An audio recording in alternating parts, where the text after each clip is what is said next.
it says that the divine entities, the demigods, the devatas, who are in charge of managing this entire cosmic reality, they have a very, you could say, good position, because they are official, you could say, managers or officials, empowered and in the service of God. But any form of management always comes with trouble, So the trouble they have is that the demons are always trying to attack them. So the demons who live in Bila Swarga, so there's Swarga is the realm where Indra Deva resides, surrounded by 33 million primary gods and 330 million secondary gods, who are controlling all aspects of nature. And they can enjoy a lot, have very long lives, but they're in constant fear of an attack by the demons. And when the demons attack, then there's huge fights, and many casualties as well. But in Bila Swarga is the realm of the demons. You could say the planet of the demons, or you could also say, because Swarga means a place of enjoyment, and Bila Swarga means the Swarga or the heaven of the demons. And it actually says in the Bhagavatam that they have more pleasure than the devatas. The demons are enjoying life more than the demigods. And the main reason is because the devatas, the demigods, they are not attacking or making any plans to attack the demons. So the demons can just enjoy, and are making plans to attack the demigods. But the demigods, they're following the rules of Vishnu, so they are not attacking them. So the divine and the demonic, sometimes we have this idea, especially in the Western world, we have this very strong idea that if you are of demonic nature, then you should by nature fail, or you should by nature suffer, immediately, But in reality, suffering is everywhere for everybody, just in different forms and shapes. And very often, demonic people will have a lot of power, influence, wealth, and enjoyment, because this is the duality. Somebody who is demonic can also have very good qualities. Can also develop good qualities, and ultimately, next life have a better position. And in the Srimad Bhagavatam, this is personified by the personality of Chitraketu and Vritasura. This is a very interesting story of Vritasura. So Vrita means the circle. So circle, and Vritasura means that Vritasura made a full circle. So he started as Chitraketu. Chitraketu was a great personality, a great king, very pious, very a divine personality, absolutely divine. But he made one mistake. He saw how Lord Shiva was giving Bhagavatam class, and Parvati, his wife, was sitting on his lap at the same time. So he laughed. He thought, this is funny. Shiva is giving a lecture, and at the same time he's embracing his very beautiful wife. So he thought it was, funny. And Shiva didn't take any offense. He's like, yeah, it is funny, But Parvati did not like it at all, So she cursed Chitraketu, She cursed him that he will be born in a demonic form. So in his next life, he appeared as Vritasura, very powerful demon, huge. And he was born in a very peculiar way also. There was a fire ceremony, a fire sacrifice like a yagya we do every Saturday here, only a very big fire sacrifice. A traditional Vedic fire sacrifice requires 9 brahmanas, and there are different orders of brahmanas. Some brahmanas are doing oblations, offering oblations into the fire, or the brahmanas are chanting the mantras, or the brahmanas are hearing the chanting, and if there's any mistake, they immediately correct it, and other brahmanas are making sure the entire arrangement is functional and clean. And so it was a big ceremony, and they make they pronounced one word wrong. And instead of getting a very powerful supporter for Indra, a great demon emerged from the fire, Vritasura. Extremely powerful. He was so powerful, the demigods had to, make all kind of different plans. It's a very long story. They managed to create a very special weapon, and only with this special weapon, finally they were able to defeat Vritasura. So this fight between Vritasura, very powerful demon, and Indra, the king of heaven, is described in great detail in the Srimad Bhagavatam. And Vritasura is the hero. Even he's the demon, in this battle, he's the hero. Because he has such a strong attitude. And he's basically telling Indra, come on Indra, fight, No, don't fear, it's your duty, you can do it, Because Indra was getting very afraid that he can't do it, I said, it's your duty, It's your dharma, fight against me. And when Indra was hesitating, Vritasura started preaching to him, about transcendental reality. That ultimately we're not just bodies, You might have a body of a demigod, I have a body of a demon now, but ultimately we are transcendental spiritual souls. Our ultimate duty, or basically he was pointing out that Indra, even he had a divine, you could say, qualification, divine position, he was actually still within this material duality, And he was very insecure in his position as Indra. He was not sure he would be able to actually, defeat him. So Vritasura was telling him, you have the blessings of the Lord, You are a demigod. You surely can defeat me. I'm just a demon. Do it. So Vritasura was actually much more Krishna conscious, than Indra. And he died a very glorious death. Basically, Vritasura just sat down and was meditating and allowed Indra to kill him. But he was such a powerful demon that it took Indra many years to cut his limbs and finally his neck as well. With a very powerful Vajra. Vajra is a mystical thunderbolt weapon, similar to Zeus. And that's why Vritasura is called Vritasura. So he's this demon who started as a devotee, was born and manifested as a very powerful demon. He did all kinds of nasty things that a demon does. But at the end, ultimately he was a spiritual entity and he was very conscious of his ultimate reality. And when it came to his final situation in this battle, he fully manifested his spiritual nature. And he was killed by Indra and attained perfection. He died in full Krishna consciousness. So that's the Vrita, the full circle. He started as a devotee and he ended as a devotee. So in this specific verse, these three gates to hell are mentioned, or are basically the previous verses mentioned these three as the gates to hell.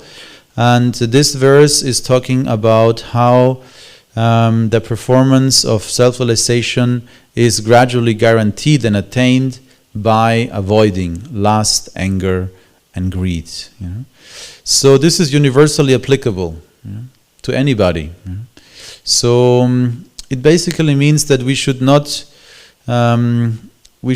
be resting on our laurels. That means whatever we have attained or achieved, we should not think that now I'm secure. Sometimes we might have this attitude, similar to Indra. Indra was thinking, I am Indra. Why is it not working? Why is it not easy for me? Why do I have so much trouble with this demon? So we might also think, I'm an ISKCON, I have the blessings of Srila Prabhupada, I have initiation, I'm reading the books, I'm chanting Hare Krishna. Why is it still difficult? Probably those three are still somehow there. There is some lust, there is some anger, there is some greed. So the externals don't really matter ultimately. Externally, we might present ourselves as devotees, and somebody who externally doesn't look at all like a devotee might have very devotional qualities.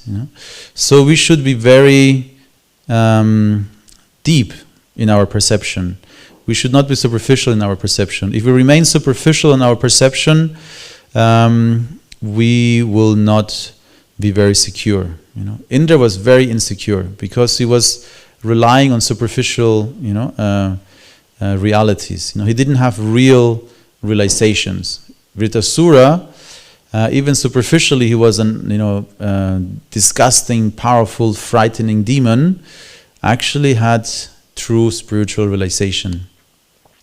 So, of course, in an ideal situation, what's outside is also inside.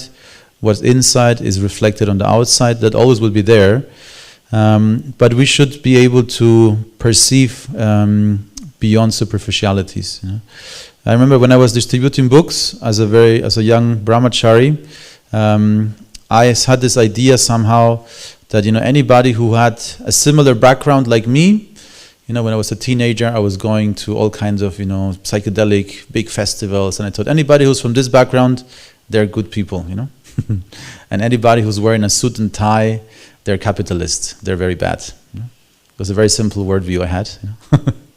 So when I was distributing books, I very soon realized that many people, they were wearing a Harinam chadar, because they like India, and they have some malas maybe even, or and a Shiva T-shirt or something, and they were completely arrogant and not at all interested in spirituality, just drug addicts, And then somebody who superficially looked like the materialist, like somebody who's greedy for money, had very good questions and was very clean and clear and able to understand what I was talking.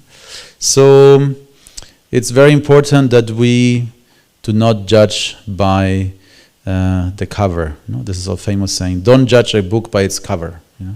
Read it. So that's the idea. And in this specific purport, Srila Prabhupada is giving a very general idea of how this balancing act occurs. The more we become free of lust, anger, and greed, the more our spiritual development will increase, and the more we don't have this under control, our spiritual development will be stopped or reduced. And the practical solution that he gives is Varna Ashrama. Varna Ashrama, and he calls it the caste system and the spiritual order system. The caste system and the spiritual order system. So it's actually very important for devotees to, if you study Srila Prabhupada's books, especially in the 4th canto, there are so many instructions on Varnashrama Dharma, on the caste system, especially because the caste system has become one of the disreputable, you could say, atrocity news content for India, the caste system, big articles, many NGOs, talking about it. Always there's some terrible news about the caste system in India. So we should, when we talk about the caste system, we should be able to explain why and how there is a merit in it. And if there is a merit in the caste system, in the Varnashrama, that is described in the Vedas, then why is it creating so many difficult situations currently in India? We should be able to explain this. If you want to preach, or if you meet somebody, you will come always across, at one point or other, somebody will try to tell you, India, I read this book, and it says the caste system is good. It's garbage. You are misled, So it's very important that we have a very clear understanding why the Varna Ashrama system actually is good, or how it is good and how it is perverted nowadays in the age of Kali. So we have, of course, 2 sections. The Varna Ashrama is divided into the 4 Varnas, and the first point that Krishna makes in the Bhagavad Gita is this Varnas are natural attributes of nature. So this is not an imposition of external, you could say, conventions or social structure, it's actually natural in different people. And the way what this is explained is the famous or simple example of the fire. So if a fire breaks out, let's say in this temple the fire breaks out, big fire suddenly comes, from this corner, the whole sound system, starts burning, then different people will react in different ways. Some people will be just alarmed and just scream and run out. Somebody else will say, "Oh my God, this sound system, we know this whole sound system there in this corner costs around 15 to 16,000 euros." It's like, oh my God, 15,000 euros just burning. And somebody else will say, "Okay, don't worry, let's go out to this exit." And somebody else will, switch the electricity system down and call the fire department. So different people react in different situations differently. This is nature. This is not an imposition from external situations. And the words Krishna uses is guna karma vibhagashaha. So it's based on guna, on our qualities, and based on our activities, our karma. These two combined make our varna. So the word varna does not mean caste, ultimately. Caste is actually a word from Latin, casta, a separation, a segregation. The varna means actually a quality or color also. Varna can also mean color. So varna is different colors, different shades, different qualities of people that exist in a social body. So this is very important to understand the Varna Purusha. We have a Varna Purusha, and the Varna Purusha is the social structure, and it's just like a human body. Just like we have a human body, a healthy human body resembles, or a healthy social society should resemble a healthy body.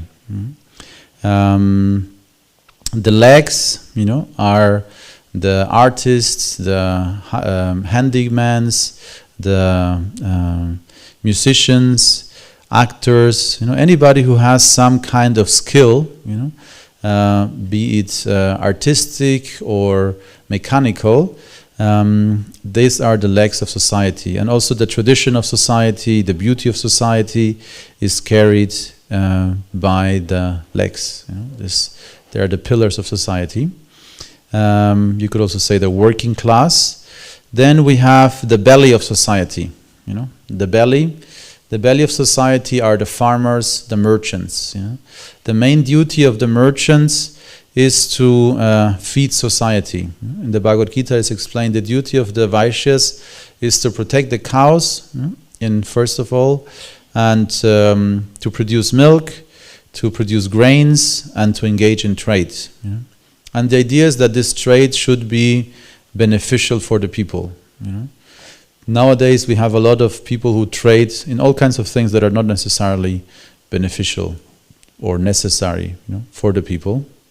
Very often, if you really want to succeed in modern trade, you have to come up with you have to create a necessity that has not been there yet. Like an iPhone, for example, is a good idea. Nobody had an iPhone. For many thousands of years we survived without iPhones, but suddenly we all need it. We can't survive without it. So in any case, the merchants, they have the freedom to lie, because you cannot become a good merchant if you don't lie. If you tell your customer how much you actually bought this item for, you will not make any profit, and you will not be able to grow your business. So a merchant is allowed to buy something for a certain value and increase its value by selling it for a higher price, and by that making a margin, gaining some wealth. So naturally, therefore, the wealth of society will be accumulated, with the trading class, with the farmers. And the Kshatriyas, or the politicians, the warriors, their duty is to give protection and at the same time to redistribute wealth in society. So they are allowed to tax, especially the Vaishyas. The Vaishyas are taxed, and in many ways the Vedic idea of Varnashrama is a welfare system. So one of the qualities of a Kshatriya, as described in the Bhagavad Gita, is to be charitable. A good Kshatriya is not, in German it's called Raubritter. In the Middle Ages they were very common. These knights, their main occupation was to plunder. This was the main occupation of many knights, and especially if you travel from here to Italy, you go through this Ilstal, Ziltal, in Tyrol, and there are many castles, on the hills, So in the Middle Ages, any caravan that was going through this, between Italy and Germany, these castles, they were looking, when is finally somebody coming? Finally again. And they would, mount their horses and then raid, at least take a portion or maybe take everything, and then go back to their castles. So this is not the real Kshatriya. A Kshatriya is somebody who protects and who gives charity. And is just. So he is creating justice, and whatever imbalance, of wealth or imbalance of distribution of wealth is there, the duty of the Kshatriya is to redistribute it. And of course nowadays this is a big topic also in modern politics, because nowadays more or less 1% of the population, own 90% of the wealth. And the poorest, I think 30% of the population own less than 1% of the wealth, something like that. So very imbalanced, it's very imbalanced. And the duty of a Kshatriya was in Vedic society to collect taxes and redistribute this wealth in the form of yajna. Any form of, the main duty of the kings was yajnas, to perform big ceremonial sacrifices, and as part of this yajna, any yajna is only completed if there is dhanam. So if you ever make a ceremony, any ceremony, if it's initiation ceremony or garbhadana samskara or chudakarna, vivaha samskara, any samskara, any ceremony you perform in the course of your life, any sacrament, if you don't give a donation to the priest, at least also to everybody who attends, then that ceremony is not complete. And of course the kings, they would perform such elaborate ceremonies where each section of society would be benefited. This is described very clearly in the Puranas and Bhagavatam also, that the kings would distribute cows, land, metals, fabrics, cloth, to all sections of society. So all sections of society were supplied with their necessities, not only through their honest work, but also through the charity of the king. And then, so you could say the arms, the chest of the social body are the Kshatriyas, and of course the body, the most important part of the body is the head. The head, and that would be the brahmanas, the priests, the thinkers, the philosophers, and they are living actually, even they are the most powerful in one sense, or highest in the hierarchy, just like the head is higher in the hierarchy than the feet, still they had a certain restriction in power. So this is also very important to know, that there's, you could say, there's 4 varnas, and there are also 4 sources of power. There is money as a source of power, there is wealth as a source of power, knowledge as a source of power. I already said it, no? Knowledge, wealth. Sorry, we start again. So for the brahmanas is of course knowledge, for the kshatriyas is weapons, for the vaishyas is wealth, and for the shudras is work, as a source of power. So these sources of power were distributed in such a way that there was no complete monopoly by anybody on all of these. So the Brahmanas, they were poor. They lived very simply. They generally were held to the highest standards of ahimsa, non-violence, so they did not have weapons, and they usually might have some land, a cow maybe, but they were not supposed to engage in trade. So if you read the Srimad Bhagavatam, it might be a little bit alarming maybe for some people, who think, I'm a Brahmana. The Brahmana is supposed to go after the harvest. The Brahmanas can go to the fields and they can collect the grains that remain. And the Brahmanas, of course, also can get donations. They can get charity for their services, and are not paid, you could say, for the services in advance. Basically, what that means is that, for example, a Kaviraj in a traditional Indian village, in some places that still exists, the Kaviraj, the duty of the Kaviraj, the doctor of the village, was to keep everybody healthy. And if everybody was healthy, then the whole village will support the Kaviraj, because he was going around, checking the dosas, making sure everybody's healthy, and keeping his village happy and healthy. So if anybody becomes sick, then everybody's like, hey, Kaviraj, what are you doing? People are becoming sick in your village. And the same with education. So the you could say the dynamic is very different. And also the motivation, the conflict of interest is a big problem with modern day medicine. The conflict of interest is there because it's beneficial for a doctor or for a pharmaceutical industry for many people to become very sick. The more people are sick, the better for the business. Very clearly. In the traditional society, the idea was that there was you could say a service provided, and then as a natural reciprocation, people would, of course, give dakshina or donation.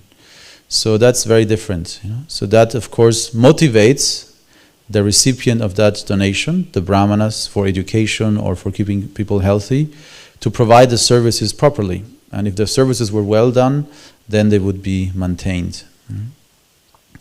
So, yes, kshatriyas, of course, have weapons as a source of power. They also have wealth, and they also have knowledge. So to some extent, the kshatriyas, accumulated many of those sources of power. But the kshatriyas were always supposed to be subservient to the brahmanas. A kshatriya who was rebellious to the brahmanas was sometimes deposed. So we hear about the story of Vena in the Bhagavatam, who became a very tyrannical king, and then the brahmanas warned him once. Not like that. You're not doing your duties. You're not protecting the people. You're charging too many taxes. The taxes are too high. People are being exploited by the state and by the thieves. So they instructed him, and when he still didn't follow the instructions, they tried one second time. And then King Vena said, in the Vedas it says that the king should be respected like God. But you might have heard about those kind of kings, in history very often. And he said to the brahmanas, therefore you should worship me and do what I say. And then the brahmanas realized he's a lost case. And then it says with high pitching sounds, they took their Brahmin threads, hum, hum, hum, hum, and they killed the king just with mantra. On the spot. And then they make some arrangements to mystical alchemy. They recreated a new king. An avatar of Vishnu was born out of this process, Prithu Maharaj. So a new king was reinstated. When the new king was there, then the brahmanas again retreated. So technically it says that a brahmana is actually able to perform the duties of all the different sections of society. but they voluntarily, follow the Brahminical traditions and the Brahminical ideals of simplicity, poverty, and there are many examples of such powerful Brahmanas, even in relatively modern history in India. There is Chanakya Pandit, who was a very powerful Brahmana, a very powerful teacher from the Takshashila University. You might have heard. Takshashila is actually the oldest university in history. It's nowadays in Pakistan. And Chanakya Pandit managed to install a new powerful king. Very similar situation. The kings in India were very corrupt. They were not cooperating. So Chanakya Pandit trained a very simple young boy. He saw some good qualities in him. So he trained him to become the emperor of all of India. Chandragupta Maurya. So he installed him as the king. And when his job was done, then it says he left his Sikha open for all those years. Until there was a righteous king in the kingdom. And when he installed this king, then he closed his Sikha again, and then he went back to his hut outside of the city. He did not, ask for a big palace next to the king. Like that.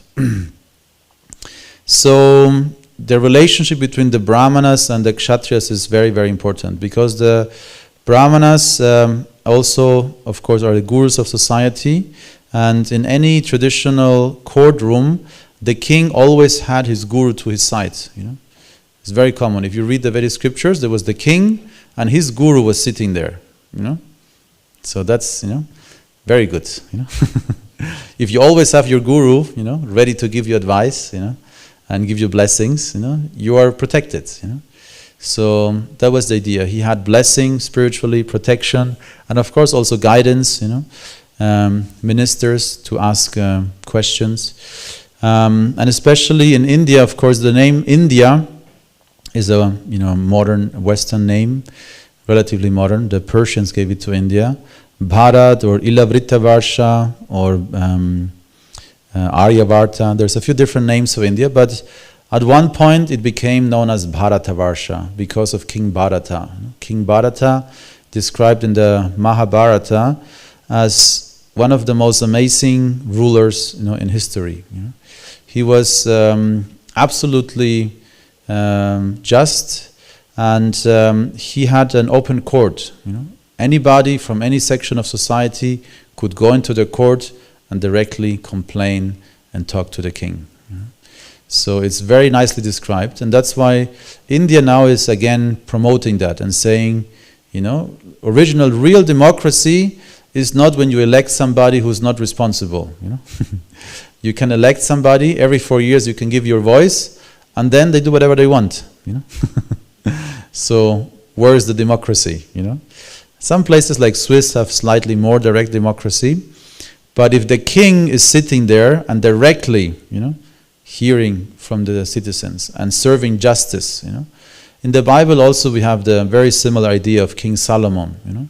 Also became very famous as a wise king, very just king, who was serving justice to his subjects directly. And therefore, the land of Ilavrita became known as Bharatavarsha. And the Mahabharata begins actually with the story of Bharat Maharaj and his great qualities as a king.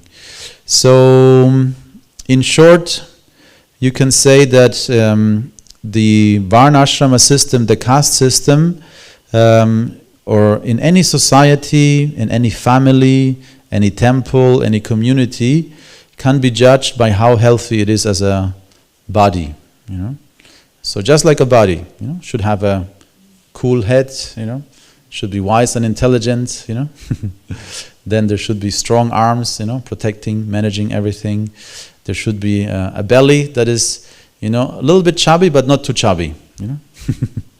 In Vedic tradition, to have a small belly is considered to be healthy. But of course, if the belly is too big, then it becomes a burden for the body. It becomes unhealthy for the body. In a similar way, if the mercantile class, if money is ruling everything, then it becomes problematic. And if you understand the varnashrama system, you can analyze also any form of society. So we can analyze the modern society nowadays. There's obviously controlled mainly by money. So that means there is a big belly,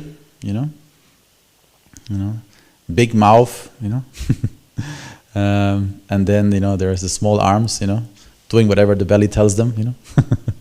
Some politicians, the politicians, they're puppets. This is well known and well documented in any parliament, in any center of power. There's so many lobby groups, and the lobby groups, they go there and they tell them what to do, or they donate. First they donate, For the American election, I forgot how much it was, but I think they mentioned, $160 billion, something like that, was spent, for in one election year. $160 billion, something like that. Huge amounts of money, And whoever invests, in a politician, they also want to have some returns, So then they send the lobby workers, and they tell the politicians what to do, So, like that. And the head of society, very often it's a blind belly, just voracious, consuming, just trying to consume. And of course, the legs of society suffer, Usually, when the belly becomes too big, we can also see it with cows. If the cows become too big, then the knees become sick. Anyways, it's a big topic. We can talk for much longer about it. But you can analyze any form of society by comparing, understanding that society is a purusha, it's a social body, it's an organic living structure, which should be in harmony. Just like you don't reject your legs because they're lower, in a similar way, there is harmony between the sections of society. And if there is cooperation and a nice balance, that actually can be very powerful guidance how to correct all kinds of modern systems of sociology that are obviously not working. And Srila Prabhupada says, following this will help us in overcoming anger, lust, and greed.